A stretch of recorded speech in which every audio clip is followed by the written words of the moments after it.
जैसे कि इस टॉपिक में हम लोग देखने वाले हैं 7, 13, 11 और 9 का नियम।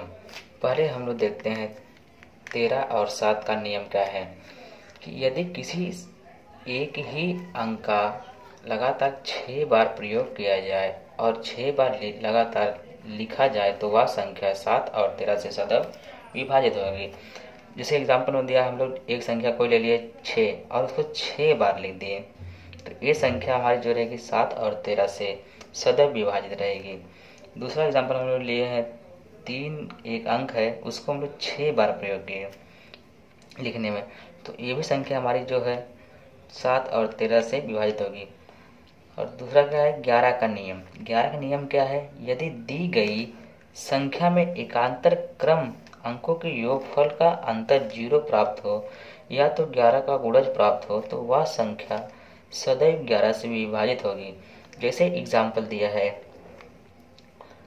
7, 5, 3, 4, 1, 2 यह संख्या दिया हुआ है, तो इसमें एकांतर मतलब कि एक अंक छोड़ के एक अंक लेंगे। तो यहाँ से 7 लिए, फिर 5 छोड़ के फिर 3 ले लिए, फिर 4 छोड़ के 1 ले लिए, फिर यहाँ 5 से 3 छोड़ेंगे तो 4 लेंगे, और यहाँ से 1 छोड़ेंगे तो 3 लेंगे। इनको योगफल का अंतर तो 7 धन 3 धन 1 माइनस 5 धन 4 धन 2, इसको हम लोग पहले कैलकुलेट करते हैं तो कितना आ जाएगा 7 3 10, 10 और 1 11, 11 माइनस 5 4 9 2 11, 11 आ गया मतलब 0। तो इसका मतलब क्या है कि हमारा जो फार्मूला था, यदि दी गई संख्या में एकांतर क्रम अंकों के योगफल का अंतर 0 प्राप्त हो रहा है तो यह संख्या जो है सदैव 11 से विभाजित होगी।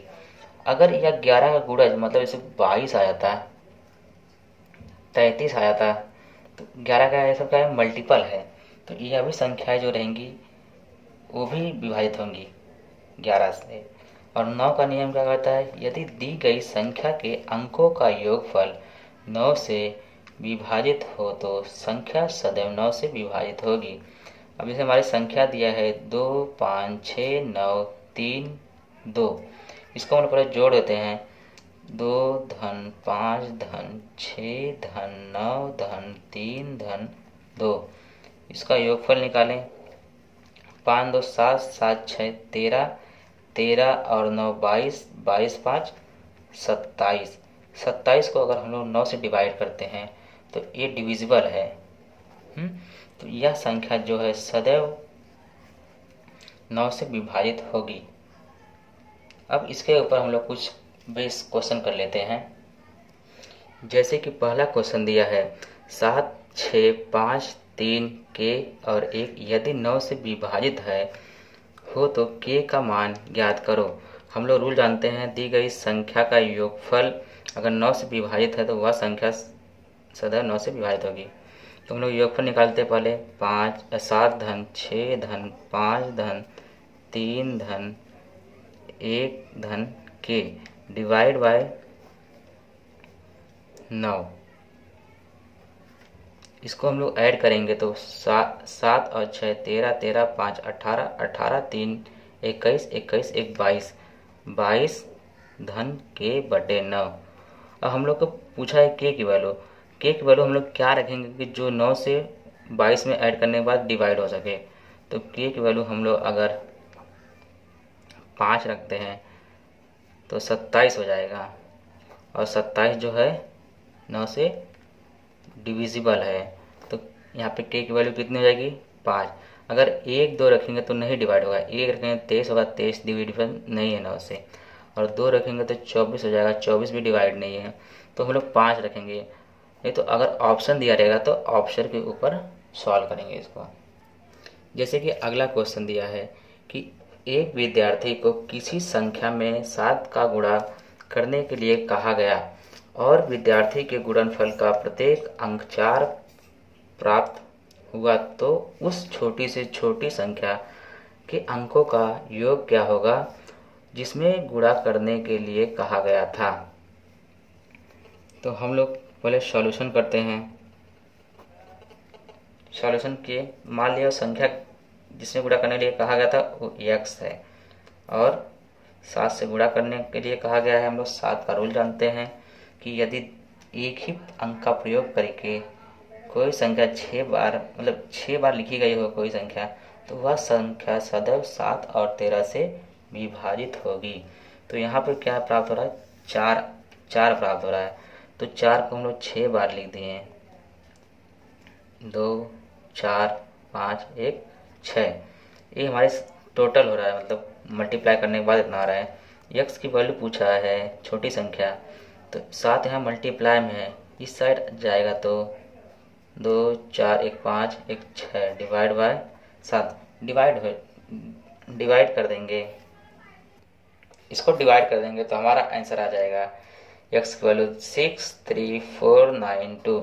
ये हमारी छोटी सी छोटी संख्या है जिसमें हम लोग को गुणा करने के लिए कहा गया था विद्यार्थी को, और इसका योगफल पूछा है। तो 6 धन 3 धन 4 धन 9 धन 2 सभी को जोड़ देंगे तो हमारा आ जाएगा योगफल 24। ये हमारा हो जाएगा आंसर।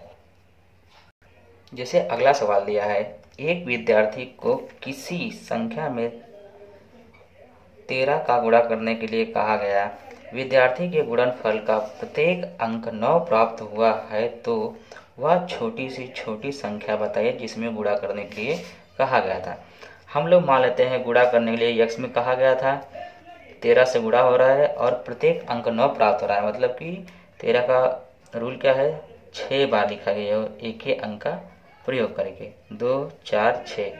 x की वैल्यू पूछा है, छोटी संख्या क्या होगी, 13 को डिवाइड में भेज देंगे, तो मल्टीप्लाई में था तो इसको डिवाइड कर देंगे। डिवाइड करने के बाद 7 6 9 2 3, ये हमारा हो जाएगा आंसर। जैसे अगला क्वेश्चन दिया है कि 5 अंकों की एक संख्या है जिसके 2 किनारों के अंक 3 हैं एवं अन्य सभी संख्याएं आपस में समान हैं, बराबर हैं। यदि दी गई संख्या 11 से विभाजित हो तो ठीक मध्य वाली संख्या ज्ञात करो। कितने अंक की संख्या है, 5 अंक की, और किनारों का दिया है 3 3, तो एक हो गया। हम लोग बीच वाले मान लेते हैं कितना संख्या है, के है 3 के, एक संख्या हो गई, 2 हो गई, 3 हो गई, 4 हो गई, ये 5वां जो रहेगा किनारों की संख्या 3 रहेगा। और 11 से विभाजित हो रही है। हम लोग रूल जानते हैं कि एकांतर संख्याओं के योगफल का अंतर 0 या 11 का गुणज प्राप्त हो तो वह संख्याएं 11 से विभाजित होती हैं। तो बाई रूल से जाएंगे हम लोग, बाई रूल्स। इसमें एकांतर आ जाएगा 3 से 3 धन के धन 3, मतलब 6 प्लस के माइनस इसका भी एकांतर होगा तो ये 2 के बराबर 0। अब यहाँ से 6 एक बचा के यहाँ पे बराबर 0, के की वैल्यू फाइंड करना है तो इसको इस साइड में देंगे तो के की वैल्यू 6 आ गई। देखो इससे निष्कर्ष क्या निकल के आया कि जो किनारों के अंक रहेंगे वही तो हमारे आंसर रहेंगे। 3 3 था वो 6 हो गया। इसके ऊपर हम लोग कुछ अभी नोट लिखेंगे, जो नोट इस प्रकार हैं।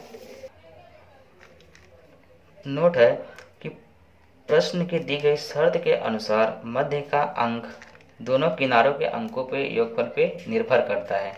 यदि दोनों किनारों के अंक का योगफल 10 से कम प्राप्त हो तो जो योगफल आया रहेगा वही हमारा मध्य का अंक रहेगा।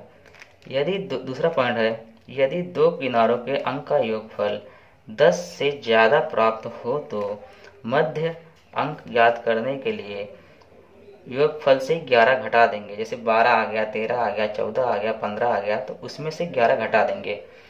यदि दो किनारों के अंकों का योगफल 10 प्राप्त हो तो प्रश्न की दी गई शर्त के अनुसार वह संख्या 11 से विभाजित नहीं होंगी। एक कुछ हमारे नोट पॉइंट हैं जिसको हमें याद रखना जरूरी है।